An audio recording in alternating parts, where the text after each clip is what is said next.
As of today, there is no experience on the internet that reveals what is to happen in April with as much clarity and proof as this one you are about to watch. This is one of the experiences that Jesus, by his mercies, gave as evidence of when these things will occur and how his loved ones, those who choose to adhere, will save themselves and their families from what is to come. I must say it is not going to be the usual experience you know or have read before. Kindly stay until the end to fully understand this experience. Just a little patience for the sake of yourself, your families, and friends. I will now begin sharing this experience.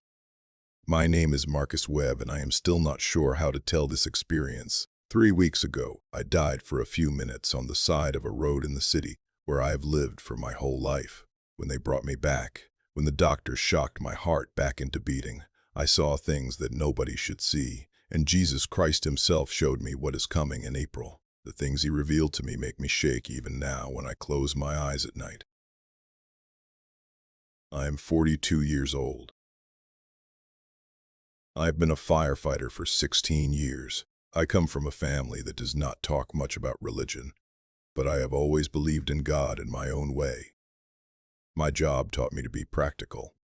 You cannot be a firefighter and believe in fairy tales. You see real things, real fire, real danger, real people dying because they made wrong choices. God was something I respected, something I thought about on quiet mornings, but not something that controlled how I lived my life. Not until the evening of March 27th, 2026, around 2 o'clock in the afternoon, a call came in. A woman was standing on the roof of a building downtown. She was going to jump. She had told someone in the building that she could not live anymore. She could not face another day. The pain was too much. She wanted it to end. When we got the call, I felt what I always feel. Not fear exactly, more like a pulling inside my chest. There is a person who needs help. There is a job to do. There is no time to feel anything except what needs to happen next. The building was 37 stories. I've been on tall buildings before, but it never gets normal. You look up and your eyes cannot find the top. The wind is stronger up there. The air is thinner. Everything feels like it is farther away from God up there. Like heaven would not notice if something bad happened on the roof that high. We got to the roof, and she was standing near the edge. I could see her whole body shaking. I could see that she had been crying for a long time because her face was red and swollen. She was wearing a blue coat, and her hands were wrapped around herself like she was trying to hold her own body together. When she saw us, she stepped closer to the edge. She said something, but the wind took her words. She said it again, and this time I heard. She said that nobody understood, that she was sorry, that this was the only way. I have been trained for this. You do not rush. You do not show that you are afraid. You show that you understand. You show that her life matters. I walked toward her very slowly. My captain stayed back. My partner stayed back. It was just me and this woman on a roof high enough that the whole city was below us like a map someone had made. I told her my name. I told her that my job was to help people. I told her that I had seen many people at their worst moments, and I had also seen them get better. I told her that the may be longer. Time moves strangely when someone is standing at the edge of death. She cried a lot. She told me things about her life that had broken her. She told me about losing her job. She told me about her family not understanding what was happening inside her mind. She told me about waking up and not being able to see any reason to keep going. I listened. I did not try to fix it with words. I just listened and told her that what she was feeling was real, and that it mattered, and that there was help available. Very slowly, I moved closer. She did not step back. When I was close enough, I reached out my hand and I asked her to take it. She looked at my hand for a long time. She looked at my face. Then she reached out and she held my hand, and I pulled her back from the edge, and my partner was there and we held her, and she fell against me and she started to cry and to cry and to cry and to cry. We got her down from that building. We got her to the hospital. We stayed with her until we knew she was safe. The doctors told us she would be okay. She would talk to people about what was wrong. She would get medicine. She would have a chance to feel different, to think different, to be different. When we left the hospital, I felt the way you feel when you have done something that matters. I felt tired, but also alive. I felt like that day meant something. My partner Carlos was with me that day. We did not talk much about what happened. We just drove back to the station in the truck. Carlos is a good man. He has been fighting fires longer than I have. He did not say anything, but I could see in his eyes that he was proud. When we got back to the station, the other men asked us what happened. We told them briefly. We did not make it into a big experience. It was just a call. It was just a woman who wanted to die, and we helped her live. We would tell the real experience of what happened that day, another time, when it would not feel so close and so real. I was supposed to work that night too, but we finished our shift early. It was around 6 o'clock in the evening when I left the station. I was thinking about the woman on the roof. I was thinking about what she had said about pain. I was thinking about how grateful I was that we could help. I was thinking that sometimes God lets you see why you are alive, why you do what you do, why you get up in the morning. Today I got to see that clearly. I was driving home on Morrison Street. I was not in a hurry. The streets were busy with people leaving work. The sun was starting to go down, and it was making everything gold and orange. I was just thinking about getting home, taking a shower, eating something, sleeping. I was not thinking about the other cars on the road. I was not thinking about the man in the blue sedan who did not see the red light. He hit me on the driver's side. I remember the sound more than anything. The sound of metal crushing. The sound of glass breaking everywhere. I remember being thrown sideways. I remember my head hitting something hard. I remember thinking that this was funny in a strange way. I had just saved someone from death, and now I was going to die myself. I remember thinking that God had a strange sense of timing. Then everything went black, and I could not hear anything or feel anything, and I thought that was the end of Marcus Webb. When I opened my eyes, I was not in the car anymore. I was not in an ambulance. I was not in a hospital room with doctors and beeping machines. I was standing in a place that did not have walls or a floor that I could see clearly. It was like standing inside light itself. The light was not coming from anywhere. The light was everything. It was the air. It was around me. It was inside me. I could not move at first. I just stood there, and my mind was trying to understand what was happening. I was dead. I knew this. I was not afraid. I should have been afraid, but I was not. I was calm. I was more calm than I had ever been in my life. It was like someone had taken all the worry out of my body, and all that was left was me, just the part of me that is actually real. In front of me, I saw something that made me pay attention.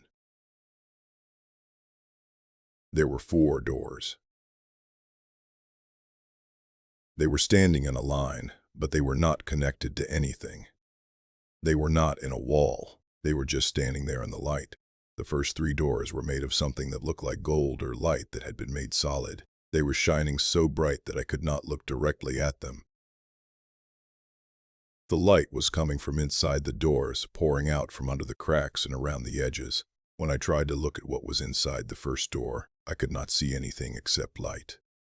Pure light. Burning bright. More bright than anything I had seen when I was alive. The second door was the same. It was shining. It was gold. It was burning with light from the inside. I could not see what was in there either. Just light. Just brightness that was so strong it hurt my eyes a little, even though I did not have eyes that could hurt in the way. Eyes hurt in the way. Eyes hurt in the world. The third door was the same as the first 2. All 3 doors were almost the same. They were shining. They were gold.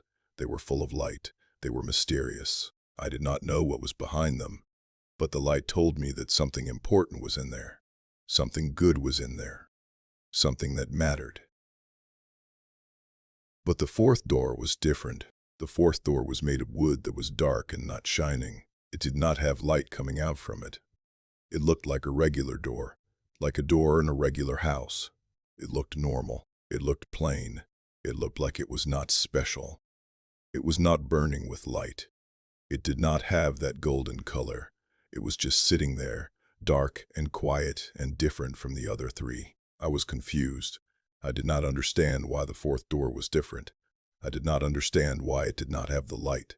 I did not understand what it meant. I was thinking about walking to the fourth door to get a better look at it. I was thinking about asking it why it was different. I was thinking about maybe trying to open it to see what was inside. That was when the door opened. A being walked out of the fourth door.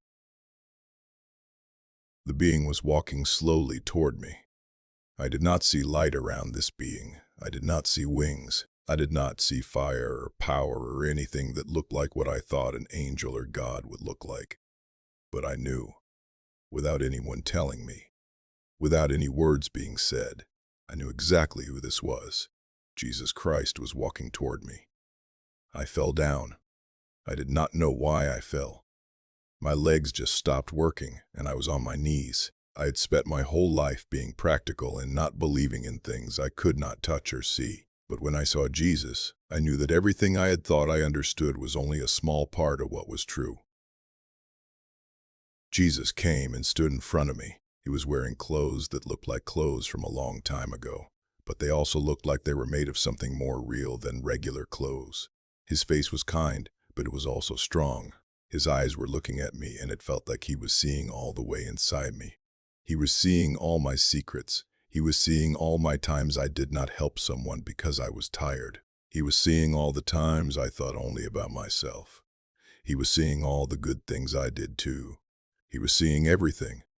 He reached down and helped me stand up. When he touched my hand, I felt something that I cannot describe with words. It was like being home. It was like coming back to something I had forgotten I loved. It was like everything was suddenly making sense. I asked him why the fourth door was not shining like the other three doors. I asked him why the light was coming from the other doors, but not from his door. I asked him why he was here and not in the light. He revealed to me that the three bright doors represented something. The first bright door was the month of January. The second bright door was the month of February. The third bright door was the month of March. These three doors were shining because the people of God had been praying. They had been standing in the gap. They had been asking God to protect people, to guide things, to make sure that His will happened on earth. Because so many people had been praying and believing and asking God for help, the things that God wanted to happen, they happened. Heaven had answered the prayers. God had intervened. The light was shining because victory had come. The will of God had been done. But He also showed me something else. He revealed to me that the devil had tried very hard during those 3 months to cause problems. The devil had tried to bring suffering. The devil had tried to separate people from God. The devil had tried to make people afraid and lonely and broken. But every time the devil tried to do something bad, the prayers of God's people were there like a shield. Every time darkness came, the light of belief came too, and it was stronger. Every time the enemy tried to advance, the saint of God stood in prayer and said, "No, you cannot do this. God is stronger than you are." So the three doors were shining because God had won, because His people had prayed and believed, because heaven had taken action, and because the will of God had come to pass. The light was the light of God's glory shining over these 3 months. The light was the light of victory. The light was the light of a people who stood firm and trusted God. I stood there with Jesus, and I was trying to understand everything. I was trying to see into those 3 bright doors, but I could not. The light was too much. It was too pure. It was too intense. But I could feel what was coming from them. I could feel the power in that light. I could feel that something important had happened in those 3 months. Something that mattered. Something that changed things on earth. Jesus revealed to me that I had been brought here to see something. I had been brought here to understand something. I had been brought here to be a messenger. He showed me that I was going to be sent back. I was going to live. I was going to wake up in a hospital bed. I was going to be confused and hurt and have questions. But I would remember what I had seen. I would remember what He had shown me. And I would tell people. I was going to tell them about the 3 doors and the 3 months. I was going to tell them that God was real and that prayer mattered. I was going to tell them that standing together as a people of faith could change what happens on earth. I was going to tell them that the enemy had tried to win, but that God was stronger. I was going to tell them that the light of God's glory was shining. But there was something else. There was the fourth door. Jesus revealed to me that the fourth door represented the month of April. He showed me that April was not like the other 3 months. April was coming, and I had been chosen to see what was coming so that I could tell people. I had been chosen to understand the future so that people could prepare. I had been chosen to carry a warning so that believers could be ready. When Jesus told me this, I felt something in my chest that was different from what I had felt before. I had felt peace in the light. I had felt love in His presence. I had felt safe. But when He told me about April, I felt weight. I felt heaviness. I felt like I was being given something that was going to change me forever. I asked Jesus if I had to go into that fourth door. I asked Him if I could just tell people what I had seen in the first 3 doors. I asked Him if the warning about April was really necessary. He looked at me and His eyes were kind, but they were also serious. He revealed to me that this was why I was here. This was why I had been brought to this place. This was why my heart had stopped and brought me to Him. I was brought here specifically to see what April was bringing, so that I could tell His people. He explained to me that many people had prepared because they had seen visions and warnings about January, February, and March. Many people had prayed and believed and stood firm. That is why those 3 months had ended the way they ended, with light and victory. But April was coming, and most people did not know. Most people did not understand what was being planned. Most people would be caught by surprise. But if I told them now, if I warned them now, they could prepare. They could strengthen their faith. They could build their communities. They could make plans. They could gather resources. They could help their families understand what was coming. They could pray and ask God for protection and wisdom. All of this could happen before April came, if someone told them the warning while there was still time. Jesus also revealed to me something about the cost of this warning. He showed me that telling people the truth would be hard. Some people would believe me, and it would change their lives. Some people would not believe me, and they would think I was crazy or that I was trying to scare people. Some people would be angry at me for telling them these things. Some people would reject the message, and they would reject me because of the message. But He showed me that the people who listened, the people who believed, the people who prepared, they would survive. They would be hurt, but they would survive. They would lose things, but they would not lose their souls. They would face hard times, but they would not face them alone because other believers would be standing with them. That is what convinced me. That is what made me understand why I had to go into the fourth door. It was not because I wanted to see bad things. It was not because I wanted to carry a message of doom.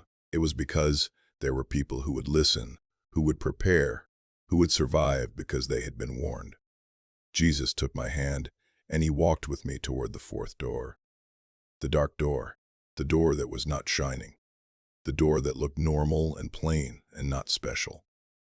He walked with me, and together we stepped toward it. I did not want to go in. I could feel something different about this door. I could feel that what was inside was not like the light of the other doors. But Jesus held my hand, and so I went forward. I went into the dark door with Him. As we walked toward the door, Jesus revealed more to me about what I would see. He showed me that the things in April would be real. They would actually happen. This was not a possibility or a maybe. This was the plan that had been set in motion. This was what the enemy was going to try to do. But He also revealed to me that even though these things would happen, God was still in control. God was still there. God was still working. God was still working. God was still protecting His people. He showed me that my job was not to make people afraid of what was coming. My job was to make people prepared. My job was to make people understand that they needed to have faith now before the hard times came. My job was to help believers realize that community was important. My job was to help people understand that they could not face what was coming alone, but that if they stood together with other believers, they would be strong enough. When we reached the fourth door, I hesitated. I could feel something pushing against me. I could feel darkness in a way that was different from just the absence of light. This darkness felt heavy. This darkness felt like it was pressing down on me. Jesus squeezed my hand, and he revealed to me that this was the weight of what was coming. This was the weight of the suffering that people would face. This was the weight of the evil that was going to be released in April. But he also revealed to me that this weight was not meant to crush me or the people I would tell. This weight was meant to motivate them. This weight was meant to help them understand that the comfortable life was ending and that they needed to prepare. This weight was meant to help them understand that their faith needed to be real and strong, not just something they thought about on Sunday mornings. Jesus opened the door, and the darkness flowed out toward us.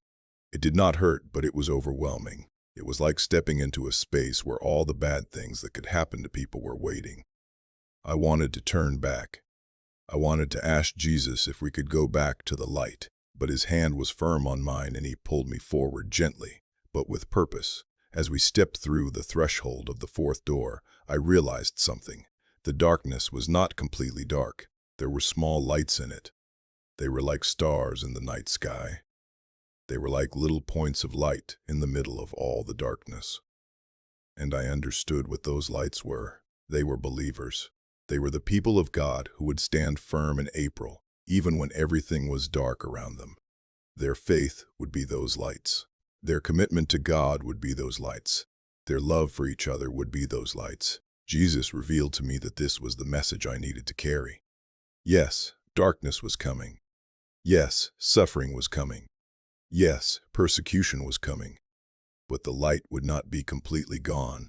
The believers, if they stood firm, if they believed, if they supported each other, they would be lights in the darkness. And the more believers who prepared and who stood firm, the more lights there would be. The darkness would be real, but the light would still shine through it. When I stepped through the door, I thought I would see a room, like a regular room. I thought I would see things. But what I saw was not a room at all. What I was seeing was not walls or a floor or a ceiling. What I was seeing was like standing in the middle of time itself. I was standing in the middle of April, and I could see everything that was coming. It was not like watching a movie or reading a book. It was like I was there. It was like I was seeing it happen in real time. The things I was seeing were so clear, so vivid, so real, that I felt like I was living through them. I could feel the emotions of people. I could feel the fear. I could feel the confusion. I could feel the chaos. The vision started on April 25th, 2026. That date came into my mind like it was being written on my mind. April 25th, 2026. That was the day when everything changed. I saw economies collapsing. I saw people in cities looking at their phones and their bank accounts and seeing that the money was gone, or if it was not gone, it was worth nothing. I saw the money that people had saved for their whole lives suddenly becoming worth nothing. I saw people panicking. I saw the price of everything going up and up and up. I saw people trying to buy food and realizing they could not afford it. I saw people who had jobs losing them. I saw people who had businesses watching them fall apart. I saw families arguing about money and about how they were going to survive. The financial systems were breaking. I saw this clearly. I saw the banks having problems. I saw the people who made the big decisions, making wrong choices or making choices that did not matter because the system itself was broken. I saw the currency not being trusted anymore. I saw people trying to trade things instead of using money because money did not mean anything. I saw chaos on the streets because people were scared. And when people get scared, they do bad things. At the same time, I saw cyber attacks. I saw computers getting attacked by people I could not see. I saw technology that was supposed to be safe being broken. I saw hospitals losing their systems and not being able to help people.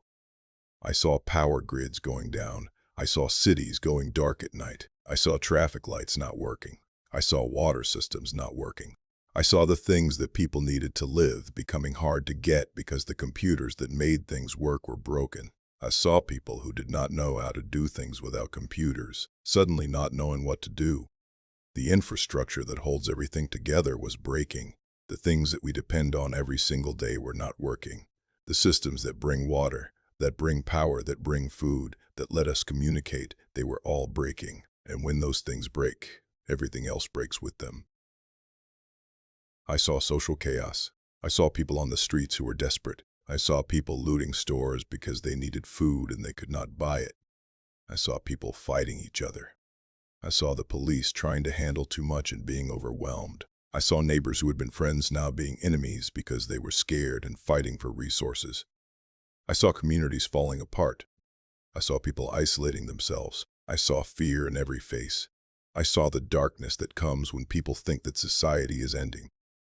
It was like watching a beautiful thing break into pieces. It was like watching the order that we all depend on crumble. It was like seeing the foundations shake.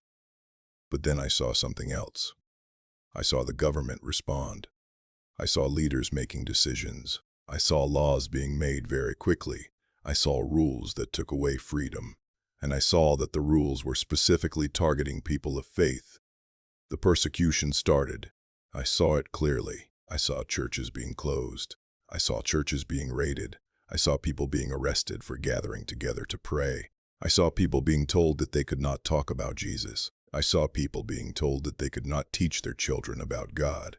I saw Bibles being taken away. I saw crosses being removed. I saw the government saying that religion was the problem and that religion was making people break the law. The government was putting surveillance everywhere.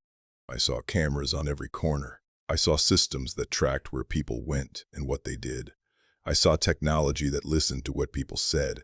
I saw people being watched all the time. I saw the government knowing everything about where people went and who they talked to and what they believed. There were rules about what you could believe. There were rules about what you could say. There were punishments for people who did not follow the rules. I saw people losing their jobs because they believed in Jesus.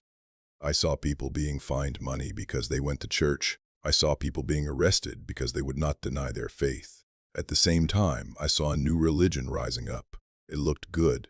It looked peaceful. It looked like something that would help people. It looked like it was bringing people together. It looked like it was offering answers to all the chaos and the suffering. The leaders of this new religion said that all religions were the same. They said that what mattered was not what you believed, but that you believed in unity. They said that God was in all religions. They said that Jesus was important, but he was not the only way.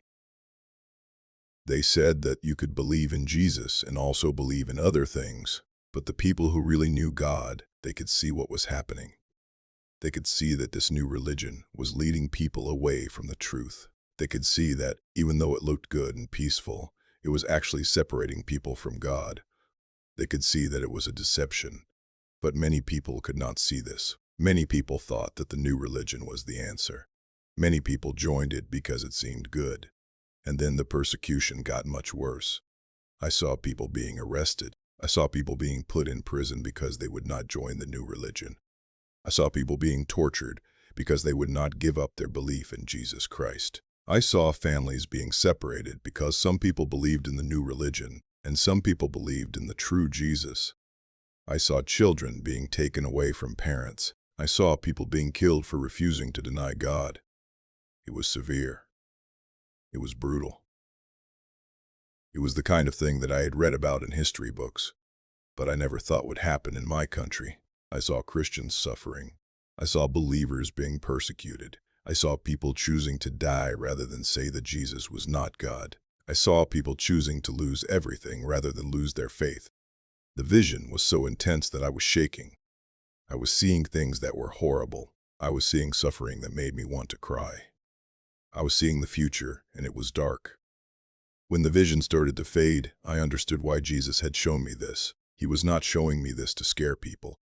He was showing me this because there was still time. April 25th had not happened yet. The collapse had not started yet. The persecution had not begun yet. The false religion had not taken over yet. There was still time to prepare. Jesus appeared beside me, even though I was still seeing the images. He revealed to me that the people of God needed to understand what was coming. They needed to prepare their hearts. They needed to prepare their families. They needed to prepare their families. They needed to prepare their faith. They needed to be ready to stand firm when the hard times came. They needed to know that this was coming so that when it came, they would not be shocked. When it came, they would be ready. When it came, they would stand together. He revealed to me that what had happened in January, February, and March was important. The prayers that people had prayed had protected many things. The faith that people had shown had stopped some of the bad things from happening earlier. But what was coming in April was worse, and it would require even more faith, even more prayer, even more unity. Jesus walked me through the April vision again, but this time he was explaining it. He showed me that the economic collapse was real and it was coming. But he also showed me that believers who had prepared, who had stored food, who had made plans with their families, who had money set aside not just in banks, they would survive it. They would struggle, but they would survive. The believers who did nothing, who thought it could not happen, they would suffer the most. He showed me the cyber attacks were real. Communities where believers had made plans before chaos came. They had decided where to gather. They had decided how to support each other. They had decided not to panic, but to stay calm and remember that God was with them. Those communities would be islands of peace in the middle of chaos. Other people would want to be around them because they would be calm, and they would have plans, and they would have faith. Jesus showed me the persecution in detail again, but he revealed to me that the persecution would not be successful in destroying the faith. The persecution would separate the people who claim to be believers from the people who really are believers. The people who say they believe, but who are not really willing to lose anything for their faith, they would give up easily. But the people who really love God, who are willing to lose everything for their faith, those people would stand firm. The persecution would burn away everything false and leave only the real faith. He showed me the false religion rising up, but he revealed to me the believers who knew the truth, who really understood the teachings of Jesus. They could see through the deception. The false religion could not deceive the people who had studied God's word. The false religion could not deceive the people who had a real relationship with Jesus. The false religion would deceive many people.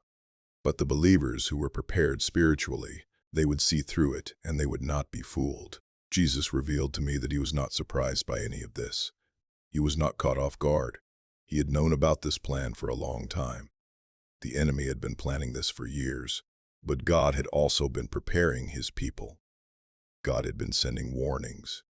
God had been calling people to prayer and to faith and to community. And the people who had answered that call, the people who had prayed during January, February, and March, they had changed things. They had shown God that there were still believers on earth who cared about his will. They had shown that prayer mattered. They had shown that faith was real.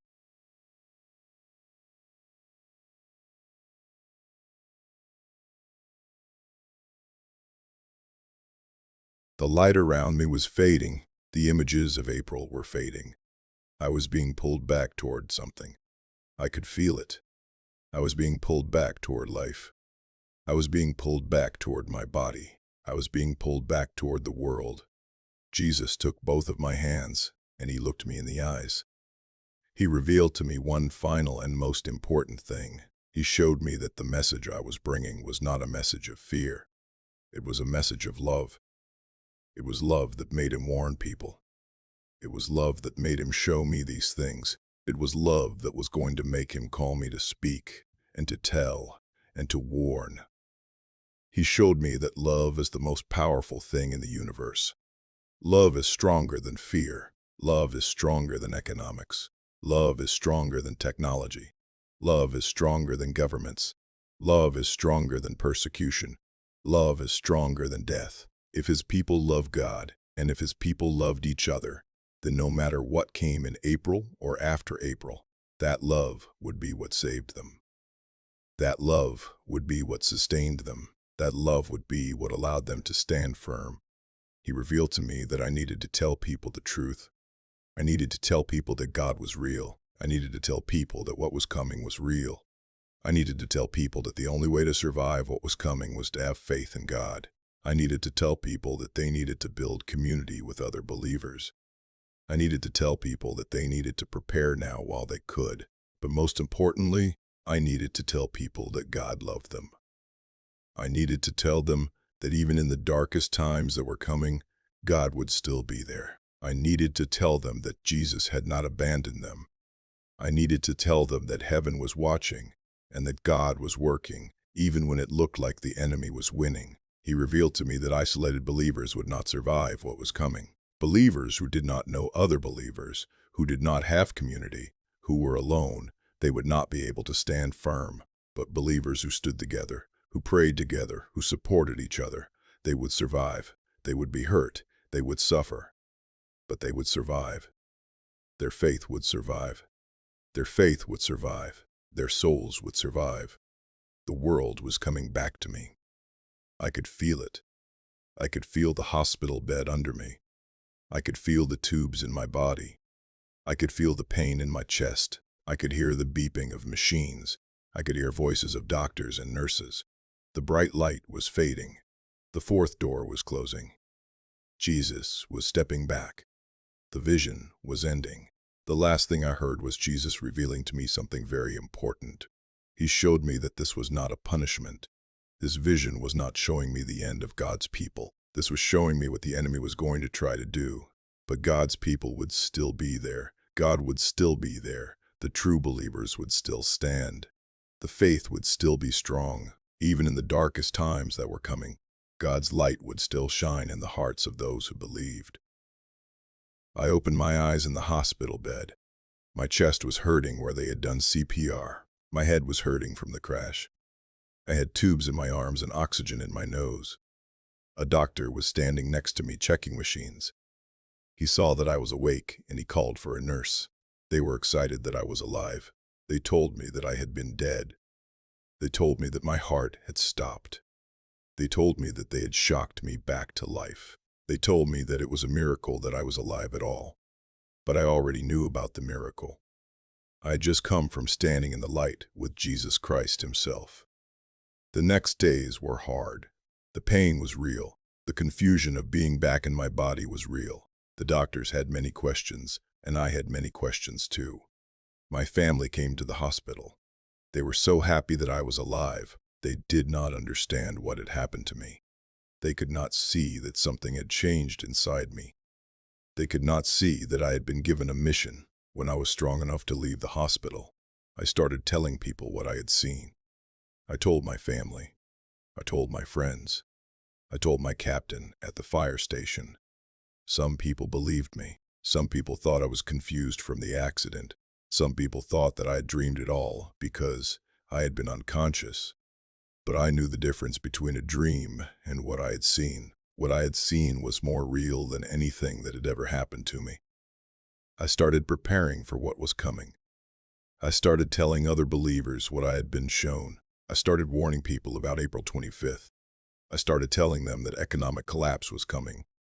I started telling them that cyber attacks would break the systems we depend on. I started telling them that persecution would come. I started telling them that a false religion would rise up that looked good but was actually evil. Many people did not want to hear this. Many people thought I was being negative or that I was promoting fear. But I was not trying to promote fear. I was trying to promote preparation. I was trying to promote faith. I was trying to help people understand that they needed to get their relationship with God right now, before the hard times came. I started working with churches to help them prepare. I told them to build community.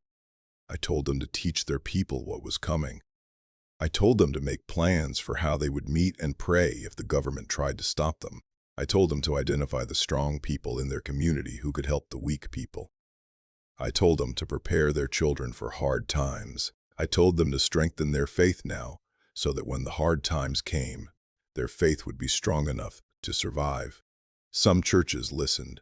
Some churches started making plans. Some churches started talking about what was really important. Some churches started understanding that the comfortable life they had been living was about to change, and they needed to be ready. Some churches started becoming communities that would really stand together instead of just being places where people sat next to each other on Sunday morning. But other churches did not listen. Other churches thought that what I was saying was too negative.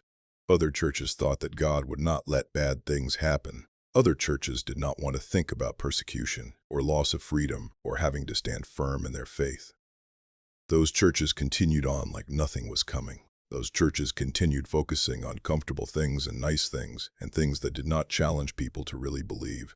I have been back at work now for several weeks. I have been back on the fire truck saving lives again. I have been doing the job I was trained to do. But everything is different now. I know what is coming. I know that this country is going to change. I know that people are going to suffer. I know that believers are going to be tested in ways they have never been tested before. But I also know that God is real. I know that Jesus Christ is real. I know that faith matters. I know that community matters. I know that when believers stand together, they are strong. I know that the enemy has already shown his hand, already shown his plan, already shown what he wants to do. And I know that God's people can prepare. We can get ready. We can make sure that when the hard times come, we are not caught off guard. The woman I saved on the roof that day in March is still alive. She is getting help.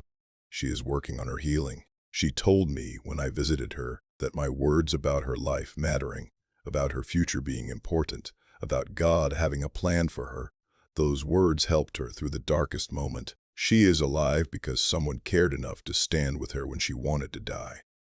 That is what I understand now about what God was showing me. The same love that helped that woman on the roof, that same care, that same willingness to stand with someone in their darkest moment. That is what the believers are going to need to do for each other when April comes. We are going to need to stand with each other. We are going to need to care for each other. We are going to need to hold each other up when things get hard. The light from the 3 shining doors was the light of people who had prayed, who had believed, who had stood firm.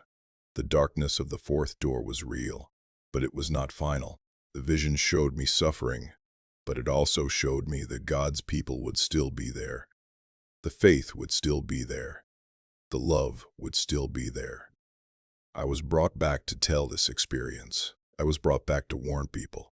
I was brought back to help people understand that what is coming is real and that we need to prepare. But more than that, I was brought back to help people understand that God is real and that God is stronger than what is coming. April is coming. April 25th is marked on many calendars now. Some people are preparing. Some people are listening. Some people are getting their hearts right with God and getting their communities ready. But many people are still not listening. Many people still do not believe. Many people still think that nothing is going to change, that the comfortable life will continue, that they do not need to prepare. I cannot make them listen. I cannot make them believe. I can only tell them what I saw. I can only tell them what Jesus showed me. I can only tell them that time is running out and that April is coming, and that the best time to prepare was yesterday. But the second best time to prepare is right now. The message I carry is a message of warning, but it is also a message of hope. The hope is that if we prepare now, if we strengthen our faith now, if we build our community now, if we stand together now, then when April comes and everything changes, we will be ready. We will be strong. We will survive. Our faith will survive. Our God will still be there. The light will still shine in the darkness. I do not know what my purpose is anymore beyond telling this experience. I do not know if I will live for many more years or if God will take me soon. I do not know what my life will look like after April 25th when everything changes. But I know that I am supposed to tell this experience. I know that I am supposed to warn people. I know that I am supposed to help believers understand that what is coming is real. To the people who read this or hear this experience, I want to say something directly. If you are a believer, if you have faith in God, if you follow Jesus Christ, then you need to prepare. You need to strengthen your relationship with God. You need to build community with other believers. You need to prepare yourself for hard times. You need to understand that the comfortable life might be ending soon. You need to prepare your family. You need to talk to your children about what might be coming. You need to help them understand that their faith is more important than their comfort. You need to help them understand that losing everything except God is still having everything that matters. You need to prepare your community. You need to find the believers who are close to you. You need to build relationships with them. You need to make plans for how you will support each other when things get hard. You need to make sure that lonely believers have people who care about them. You need to make sure that weak believers have strong believers to help them stand firm. And if you are not a believer, if you do not have a relationship with God, if you have not decided to follow Jesus Christ, then I want to tell you that now is the time to make that decision. April is coming. What I saw was real. The suffering is coming. The persecution is coming. The only way to survive what is coming is to have a real relationship with God.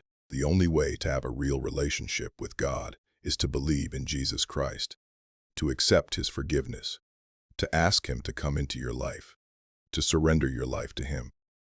Jesus is real. I met Him. I stood before Him. I heard His voice. I felt His love. He is real, and He is waiting for you to come to Him. Do not wait until April comes. Do not wait until things get so bad that you are desperate.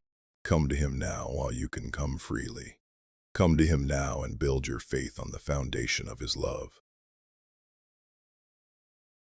The 3 doors with shining light showed me that prayer works. The prayers of believers in January, February, and March changed things. Those prayers made a difference. If you are a believer, pray now. Pray for your country. Pray for your city. Pray for your family. Pray for your friends. Pray for protection. Pray for wisdom. Pray for faith to be strong when the hard times come. I do not know what else to say. I have told you what I saw. I have told you what Jesus showed me. I have told you what is coming. I have told you that there is still time to prepare. I have told you that God is real and that God is stronger than what is coming. What you do with this message is up to you. You can believe it or not believe it. You can prepare or not prepare. You can tell others or keep it to yourself.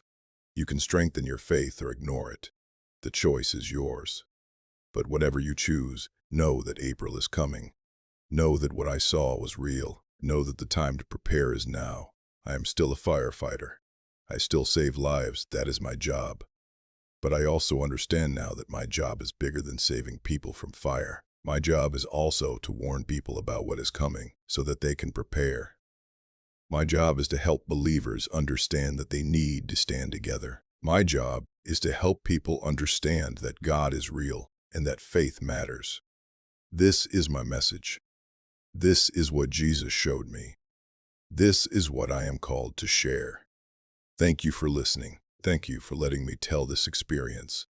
If it touched your heart, if it made you think about your faith, if it helped you understand that you need to prepare, then it was worth telling. If it made you angry or if you do not believe it, I understand. But I ask you to consider it. I ask you to think about it. I ask you to look at your own heart and your own relationship with God. April is coming. What you do right now will determine how you face what is coming. Choose wisely. Choose faith. Choose God. Choose God. Choose to prepare. The time to act is now. The time to stand firm is now. The time to build community is now. The time to strengthen your faith is now. Jesus is real and He is coming back. The 4 doors were a message about what is happening and what is coming. But beyond April, beyond the suffering, beyond the persecution, beyond all of it, Jesus is coming back. That is the real message. That is the real hope. That is what believers need to understand and believe and hold on to. I will tell this experience as long as I am alive. I will warn people. I will help believers prepare. I will do my job as a firefighter, and I will do my job as a messenger. And I will trust that God knows what He is doing. I will trust that God has a plan. I will trust that even in the darkest times that are coming, God will still be there. This is my testimony. This is what I saw.